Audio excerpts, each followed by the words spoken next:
Nkondla Ngamandla says he asked the motor mechanic to help fix her car. That is when the man he asked told her she must give him 1,850 so he could fix the car. But up to this day, the car has not been fixed. She stated that since 2019, the car had not been fixed. She mentioned that the issue was discussed in Ndaba Zabantu and the man promised to pay back the money. She said if she was paid back her money, she would have asked a different motor mechanic long time ago.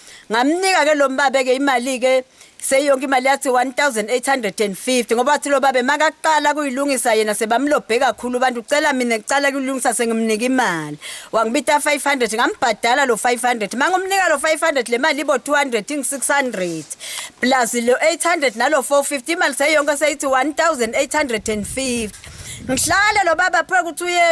uyeta ngathi kusukela nga2019 makayophela athi uyeta lo baba ngimgadze kuthi nga2020 ngihambe ngiye emaphoyiseni eMalkens bathe eMalkens angiye emaphoyiseni kaManzini ngiye emaphoyiseni kaManzini bafe bathe emaphoyiseni kaManzini yemake thina sayiteka indzaba yekhambela timali tebantu hamba kaNdaba Zabantu ngiye kaNdaba Zabantu ngoFebruary 2020 mangiya kaNdaba Zabantu ngifike kaNdaba Zabantu bamfune lo babe bangamtholi bese bayashayela lo ngiyena anginika lo lapha eliyengo lo munywa kaMakhukhula bamfune bamthole basikhulumise ke nalo babe angayiphiki lo babe le mali ayivume athi uqela kuyikhokha ngabo 500 rand ngenyanga kunga 2020 lapho ngaFebruary bese ngamathi sekuba nana iCovid ngime phela ngibeketele kuthi ngabo June ngiphindze ngibuyele kaNdaba Zabantu mina ngiva phela ngoba sekucegisiwe ukuthi kanti lo babe so uthini nale mali yami ngoba imoto yami solo imile iyangonakalela.